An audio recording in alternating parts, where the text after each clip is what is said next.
देने की कोशिश कीजिए, सीधा संवाद स्थापित करिए। एक तरफा बात करने से समस्याओं के हल नहीं निकलेंगे। दुख के साथ कहना पड़ रहा है, सरहद पर हमारे जवान शहीद हो रहे हैं, तो औरंगाबाद में रेल की ट्रेन के नीचे आकर हमारे 17 मजदूर, गरीब मजदूर, रोटियां दिखी हैं। उनके पास क्या था? रोटियां थी। 17 हमारे मजदूर दुर्घटना का औरंगाबाद में शिकार हो गए और मौत के मुंह में चले गए। ये सब चल रहा है। All India institute of medical science AIIMS के डायरेक्टर ने कहा है अभी तो सबसे ऊपर जाना बाकी है। मई चल रहा है, जून और जुलाई में हम सबसे ज्यादा आंकड़े भारत के कोरोना पीड़ित लोगों के होंगे। अर्थव्यवस्था चरमरा गई है, मजदूर सड़कों पर मीलों चल रहे हैं। सूरत में गोली तक चलानी पड़ रही। उत्तर प्रदेश, नोएडा, देश में कहीं पे भी देखेंगे प्रधानमंत्री नरेंद्र मोदी जी से एक बार 6 सालों में एक प्रेस कॉन्फ्रेंस, एक प्रेस वार्ता नहीं की। आज नेता विपक्ष के तौर पर अपनी जिम्मेदारी को समझते हुए श्री राहुल गांधी जी ने दूसरी बार लगभग 1 घंटे जनता के प्रश्नों के जवाब प्रेस और मीडिया के माध्यम से देने की कोशिश की।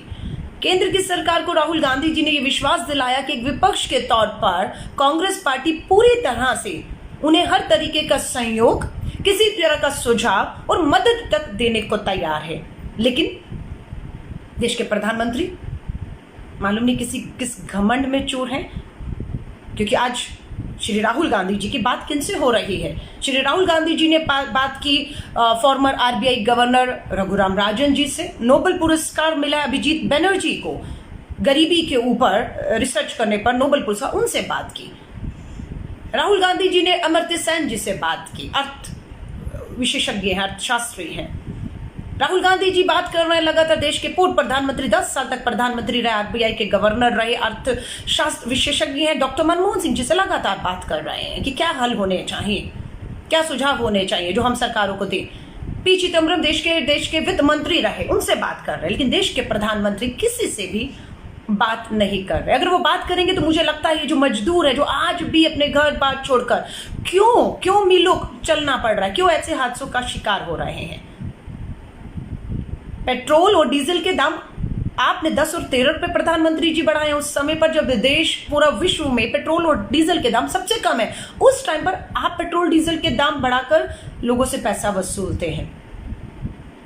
ऐसे समय में आप मजदूरों को मुफ्त की ट्रेन की टिकट नहीं देते। जब तक सोनिया गांधी जी कांग्रेस के लोगों को नहीं कहती हैं कि इन टिकटों का जो बोझ है, पैसा वो हमें देना है, कांग्रेस के कार्यकर्ताओं को देना, हम जैसे लोगों ने दिया है, तब तक देश के प्रधानमंत्री जागते नहीं हैं, तब तक ट्रेनों की व्यवस्था नहीं होती है। लॉकडाउन किया जाना जरूरी था, लेकिन सिंगापुर के तरीके से भी लॉकडाउन किया जा सकता था। कैसे किया सिंगापुर की सरकार ने लॉकडाउन? 1 हफ्ता पहले घोषणा की कि हम 1 हफ्ते के बाद लॉकडाउन करेंगे। 1 हफ्ते में ट्रेनों की सुविधा, आवाजाही की सुविधा, हर तरीका की सुविधा हर आदमी को दी गई सिंगापुर में, ताकि वो अपने जगहों पर जा सके। लेकिन हमारी सरकार ने क्या किया?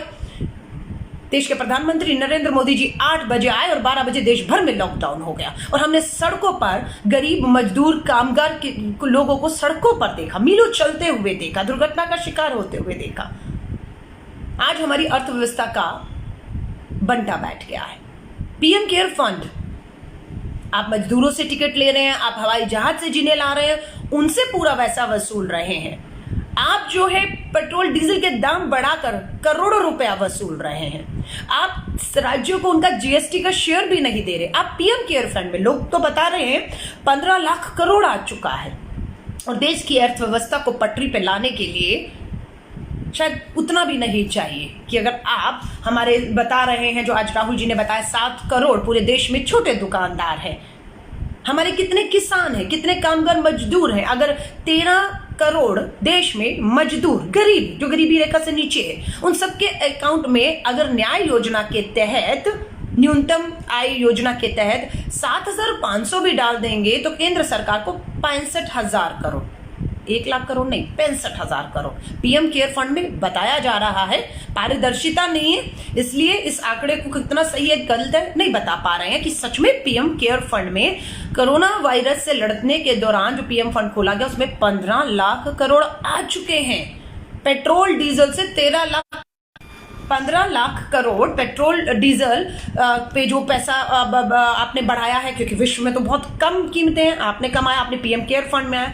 पीएम केयर फंड में पारदर्शिता क्यों नहीं है? जब आप पारदर्शिता नहीं लाएंगे, जवाबदेही नहीं लाएंगे, तो प्रश्न तो स्वाभाविक है उठना कि पीएम केयर फंड में कौन दे रहा है, कितना दे रहा है, कितना आ चुका है, किस राज्य को उस पीएम केयर फंड से पीपी किट के लिए, टेस्टिंग के लिए कितना दिया गया है।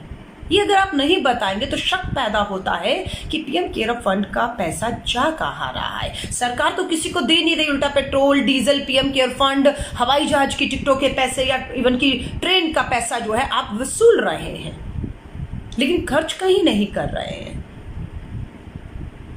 आज हमारे जो बहुत छोटे छोटे उद्योग थे, जो घरों की दुकानों से 7 करोड़ दुकानें हैं, छोटे मोटे उद्योग चलते हैं, मध्य मीडियम और स्मॉल इंडस्ट्री जिसको हम कहते हैं, उसमें कम से कम 11 करोड़ लोग काम करते हैं, सब बेरोजगार हो चुके हैं। 45 दिन हो गए आज लॉकडाउन को, 17 तारीख के बाद 4th होगा या नहीं होगा किसी को मालूम नहीं है। नेता विपक्ष के तौर पर राहुल गांधी जी दूसरी बार प्रेस वार्ता करते हैं इन 40 दिनों के लॉकडाउन में 1-1 घंटे के लिए, और जनता के प्रश्नों के जवाब जो है वो मीडिया के माध्यम से देते हैं। पर देश के प्रधानमंत्री 6 सालों में या अभी भी एक बार भी सीधा जनता के प्रश्नों के जवाब मीडिया के माध्यम से, प्रेस वार्ता से, प्रश्नों से डर रहे हैं। मैं आप सभी लोगों को कहूंगी, आपको मालूम है, आप मेरा लाइव देखिएगा जो मैंने कुछ दिन पहले किया था गुजरात के अहमदाबाद में। वहां के अहमदाबाद के आईएएस ऑफिसर कमिश्नर, अहमदाबाद के कमिश्नर ने खुद प्रेस वार्ता करके बताया था कि 15 मई तक गुजरात के मात्र अहमदाबाद, जहां पर नमस्ते ट्रंप हुआ था, वहां पर 50,000 कोरोना वायरस के पीड़ित हो जाएंगे और 31 मई तक 8 लाख। उस अहमदाबाद आईएएस ऑफिसर कमिश्नर की बात को गंभीरता से लेने की बजाय उस पर कार्रवाई कर दी। उस कमिश्नर को गुजरात की बीजेपी सरकार ने छुट्टी दे दी, हटा दिया कि तुम सही आंकड़े क्यों बता रहे हो। उससे बदनामी होती है गुजरात की बीजेपी सरकार की, और देश के आंकड़ों को आपको छुपाना होगा। आर्थिक पैकेज के नाम पर किसानों को 2,000 रुपए देने की बात थी, लेकिन किसानों की चौथी किस्त अभी तक नहीं पहुंची, जबकि इस समय जब फसलों की कटाई है, बुआई, वहां पर लोगों को बेचना है, किसानों को अपने आना को न्यूनतम कुछ तय नहीं कर पा रही सरकार। देश के गृह मंत्री मालूम नहीं कहां गायब है। लोग पूछ रहे हैं, अलग अलग तरह की अटकलें लगाई जा रही हैं, लेकिन कोई जवाब नहीं है। और अपने ही मुख्यमंत्रियों से कांग्रेस की अध्यक्षा श्रीमती सोनिया गांधी जी, राहुल गांधी जी, मनमोहन सिंह जी लगातार अपनी कांग्रेस की सरकार, मध्य प्रदेश हो, हमारे मध्य प्रदेश तो अभी शिवराज सिंह जी की चौहान की सरकार है, देख रहे हैं क्या हालत है वहां पर, लेकिन पंजाब हो, आपका राजस्थान हो, छत्तीसगढ़ हो, पुडुचेरी, लगातार अपने मुख्यमंत्रियों के कांग्रेस सरकार संपर्क में है। हर तरह की मदद कांग्रेस अपनी सरकारों को, केंद्र में कांग्रेस की सरकार ने फिर भी दे रहा है। 1 करोड़ रुपए के करीब कर्नाटका के कांग्रेस अध्यक्ष ने, बसें खड़ी थी, टिकट के पैसे नहीं थे मजदूरों का, कांग्रेस के प्रदेश अध्यक्ष ने उनकी टिकटें भरी और उनको अपने जगहों पर पहुंचाया। लेकिन कर्नाटका की सरकार ने क्या किया? कर्नाटका की सरकार ने जो मजदूरों के लिए ट्रेनें बुक थी कर्नाटका से उन्हें अपने अपने गृह राज्य भेजने के लिए, उन ट्रेनों को रद्द कर दिया। क्यों? बिल्डर्स के दबाव में, क्योंकि कर्नाटका की भाजपा की सरकार में बिल्डर लॉबी का इतना प्रेशर आ गया, उन्होंने कहा कि अगर आप ये मजदूरों को भेज देंगे तो हमारे बड़े बड़े प्रोजेक्ट रुक जाएंगे, हमारी कमाइयां बिल्डर्स की रुक जाएंगी, इसलिए उन्होंने ट्रेनें रद्द कर दी। लेकिन जब हाहाकार हुआ कि आप इस तरह से शोषण मजदूरों का नहीं कर सकते हैं, आपको उनके इच्छा अनुसार उनको उनके गृह राज्यों पर पहुंचाना होगा, तब ये ट्रेनें चालू की गई। उड़ीसा का भी एक सामने आया, लोग कोर्ट पहुंच गए हैं, उन्होंने कहा है कि उड़ीसा के अंदर जो लेबर दूसरे राज्यों से वापस आ रही है, अगर कोई कोरोना वायरस पॉजिटिव मिला, उड़ीसा सरकार उसे अपने राज्य में अंदर नहीं आने देगी। कहां जाएगा वो आदमी?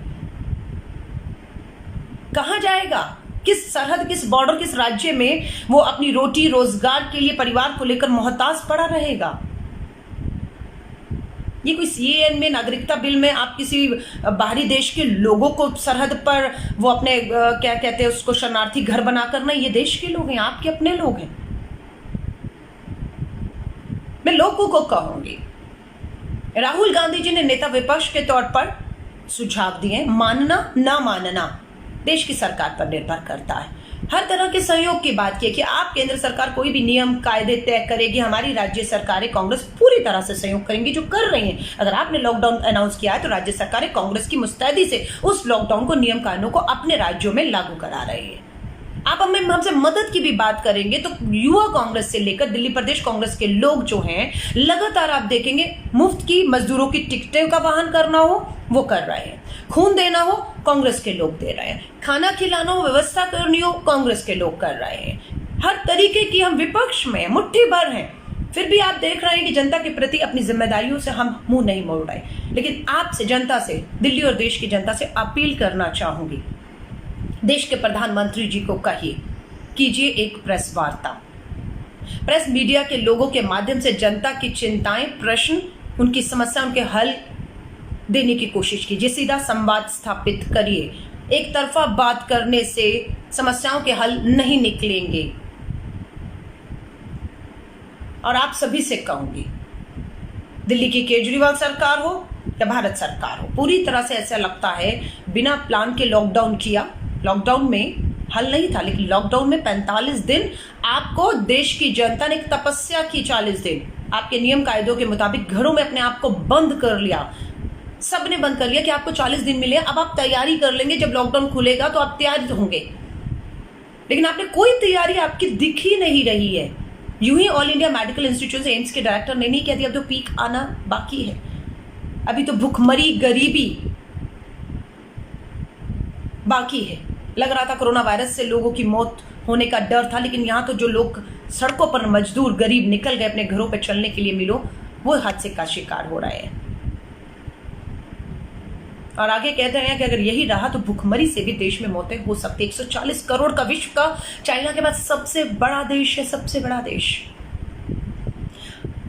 मैं आप सभी से कहूंगी, आप राहुल गांधी जी को इन सुझावों के लिए जो उन्होंने खुद अपने आप से नहीं दिए हैं, उन्होंने लगातार, मैंने 4 नाम बताए, बड़े नाम है, विशेषज्ञ हैं, उनकी पकड़ है अर्थव्यवस्था के ऊपर, उन्होंने रिसर्च किए हैं, उन्हें नोबेल पुरस्कार मिले हैं गरीबी, अर्थव्यवस्था के ऊपर किस तरीके से आप पटरी पर ला सकते हैं, किस तरीके से इस महामारी से सब एक होकर लड़ सकते हैं। लेकिन सरकारों ने, दिल्ली की केजरीवाल सरकार हो या केंद्र की मोदी सरकार, हथियार डाल दिया। पर आप लोगों से अभी भी हाथ जोड़कर कहूंगी, ये जान आपकी है, घरों में रहिए, जितना हो सके अपने घरों में रहिए।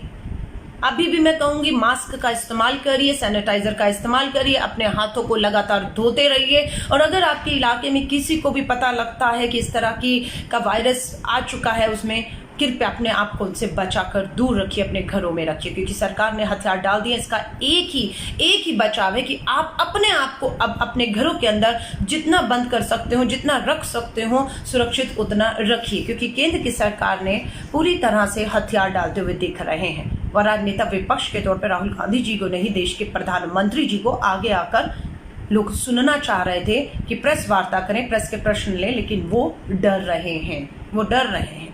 उनके पास कोई जवाब नहीं है। वो अमेरिका की बात करेंगे, वो यूके, यूएसए की बात करेंगे, इटली की बात करेंगे, पर वो हिंदुस्तान के मजदूर और किसानों की बात नहीं करेंगे। वो गिरती अर्थव्यवस्था, बढ़ती बेरोजगारी पे बात नहीं करेंगे। अगर राहुल गांधी आपको सुझाव देंगे तो आप गाली मारेंगे। मैं आप सभी से कहूंगी, राहुल गांधी जी का एक सुझाव बहुत जरूरी है, जो उनकी न्याय योजना, न्यूनतम आय की जो योजना है कि 13 करोड़ देश में, 13 करोड़, सिर्फ मात्र 13 करोड़, 130 करोड़ में 13 करोड़ ऐसे हमारे गरीब हैं जो गरीबी रेखा से बिल्कुल नीचे है, जिनके पास जो दिहाड़ी मजदूर थे, जो रोज कमाते थे और आटा दाल लाकर खाते थे, उनके बैंक खातों में आपके पास उनकी सारी जानकारियां, 7,500 महीना डाल दीजिए। वो अपना पूरा एक महीना, वो परिवार 7,500 में निकाल लेगा और वो एक महीना फिर सरकार को तैयारी के लिए मिल जाएगा इस कोरोना वायरस से लड़ने और अर्थव्यवस्था को पटरी पर लाने के लिए। लेकिन इन 13 करोड़ परिवारों को 7,500 रुपया महीने भर का एक बार देने से ऐप पर बोझ आएगा 65,000 करोड़, मात्र 65,000 करोड़। ये अर्थ जो हमारे आर्थिक विशेषज्ञ हैं, ये उनकी कैलकुलेशंस हैं। प्रधानमंत्री जी को उनसे सीधे बात कर लेनी चाहिए। अगर वो राहुल जी उनसे बात कर रहे हैं और राहुल जी से वो सुझाव दे रहे हो, राहुल जी प्रेस के माध्यम से जो प्रश्नों के जवाब देकर आप तक पहुंचा रहे हैं, आप क्यों नहीं इन लोगों से बात कर लेते? ये भारतीय हैं, अमर्त्य सेन जी बात हो, अभिजीत बैनर्जी की बात हो, रघुराम राजन जी की बात हो, डॉक्टर मनमोहन सिंह जी की बात हो, ये कोई छोटे मोटे लोग नहीं है। सीधे इनसे संवाद करके, इनके सुझाव लेकर आप सीधे अपना नाम डाल दीजिए। अपना नाम डाल दीजिए ताकि कहीं पे भी ना लगे ये कांग्रेस से सुझाव आए तो श्रेय लेने की लड़ाई आप लड़ लीजिए, आप ले लीजिएगा श्रेय, लेकिन जो सुझाव आ रहे हैं विशेषज्ञों से राहुल गांधी जी के माध्यम से उसे देश पे लागू करिए। इस खबर को अभी लाइक करें, शेयर करें और ऑनलाइन न्यूज इंडिया की सभी खबरें अपने मोबाइल फोन पर सबसे पहले देखने के लिए अभी चैनल को सब्सक्राइब करें और घंटी जरूर दबाएं।